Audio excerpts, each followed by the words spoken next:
नमस्कार, आप देख रहे हैं रितम और मैं हूं आपके साथ सौम्या श्री। 3 साल पहले पंकज त्रिपाठी की एक फिल्म आई थी कागज।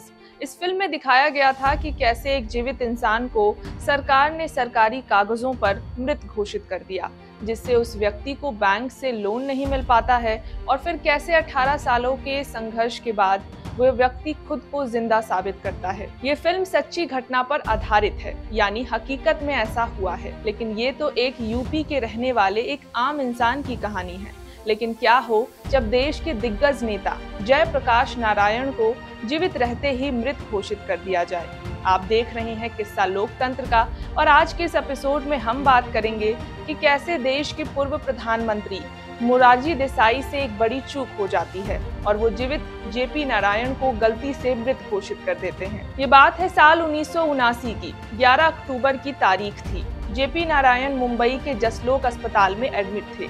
उन्हें गुर्दे की बीमारी थी। जेपी नारायण की किडनी खराब हो चुकी थी। उनके इलाज के लिए इंग्लैंड से कई डॉक्टरों को बुलाया गया था, जिन्होंने ये साफ कह दिया था कि अब जेपी नारायण बस कुछ दिनों के ही मेहमान हैं। हालांकि इस बात की जानकारी कुछ ही नेताओं के पास थी। मीडिया रिपोर्ट्स के मुताबिक देश के पूर्व पीएम चंद्रशेखर, तत्कालीन वाणिज्य मंत्री मोहन धरिया और कुछ और नेताओं को ही इस बारे में जानकारी थी, इसलिए वे सभी निराश थे और फिर इस संबंध में वे सभी अस्पताल में ही बैठकर जेपी नारायण की खराब तबीयत को लेकर बात करने लग जाते हैं। वो बात कर रहे थे कि जेपी नारायण ने देश के लिए बहुत कुछ किया है, इसलिए उन्हें राजकीय सम्मान के साथ विदा किया जाना चाहिए। गुट में बैठे नेताओं ने इसके लिए चंद्रशेखर से आग्रह किया कि वो इस संबंध में तत्कालीन प्रधानमंत्री मोरारजी देसाई से खुद बात करें, लेकिन चंद्रशेखर इससे साफ इनकार कर देते हैं। वो कहते हैं कि जेपी नारायण के लिए राजकीय सम्मान की सभी व्यवस्थाएं वो खुद देखेंगे। वो कहते हैं कि जैसे महात्मा गांधी का अंतिम संस्कार किया गया था, वैसे ही जेपी नारायण का भी अंतिम संस्कार किया जाएगा। हालांकि ये बात केवल पूर्व पीएम चंद्रशेखर और कुछ नेताओं के बीच थी, लेकिन मीडिया रिपोर्ट्स के मुताबिक उनकी आपस की ये बातचीत लीक हो जाती है और किसी खबरी के माध्यम से ये पीएमओ तक पहुंच जाती है। पीएमओ को इस बारे में पता चलता है कि चंद्रशेखर जेपी नारायण की अंतिम संस्कार की बात कर रही हैं, यानी जेपी नारायण नहीं रहे, ऐसा मान लिया जाता है। बिना इसकी पुष्टि किए कि जेपी नारायण जीवित हैं या नहीं, तत्कालीन प्रधानमंत्री मोरारजी देसाई सदन में ये घोषणा कर देते हैं कि जेपी नारायण अब हमारे बीच नहीं रहे। ये सुनते ही सदन में शोक की लहर दौड़ पड़ती है।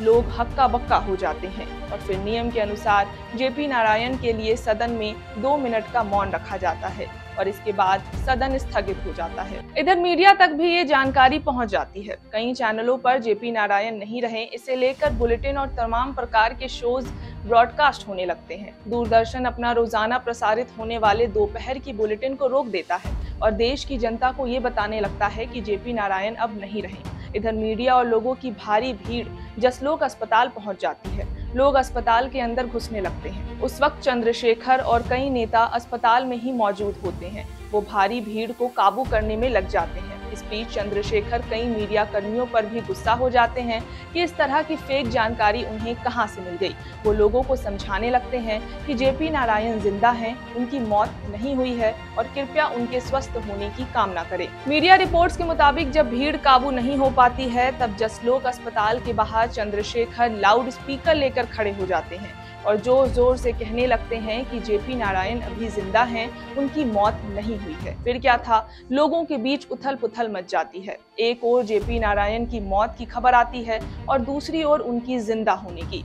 इधर पीएम मोरारजी देसाई भी ये मान लेते हैं कि उनसे बहुत बड़ी गलती हो गई है और इन सब के बीच कांग्रेस पार्टी प्रधानमंत्री से इस्तीफे की मांग करने लग जाती है। आपको बता दें कि भारत के इतिहास में ऐसा पहली बार हुआ है कि बिना पुष्टि के देश के इतने बड़े नेता की मौत की खबर यूं ही सार्वजनिक कर दी गई। इसके लिए मोरारजी देसाई की काफी आलोचना हुई थी। वहीं जेपी नारायण अभी जीवित हैं, ये जानकर जनता और तमाम नेता उनके स्वस्थ होने की कामना करने लगते हैं। बताया जाता है कि जेपी नारायण की तबीयत में आगे चलकर सुधार हो जाता है। शायद उन्हें जनता की दुआएं लग गई। वहीं एक रिपोर्ट के मुताबिक जब बाद में इस बारे में जेपी नारायण को बताया जाता है कि उनकी मौत हो गई, ये खबर फैल गई थी, तो इस पर वो कुछ नहीं कहते हैं और बस मुस्कुरा देते हैं। आज के इस एपिसोड में बस इतना ही। ऐसे ही राजनीतिक किस्से कहानियां जानने के लिए देखते रहें किस्सा लोकतंत्र का। धन्यवाद।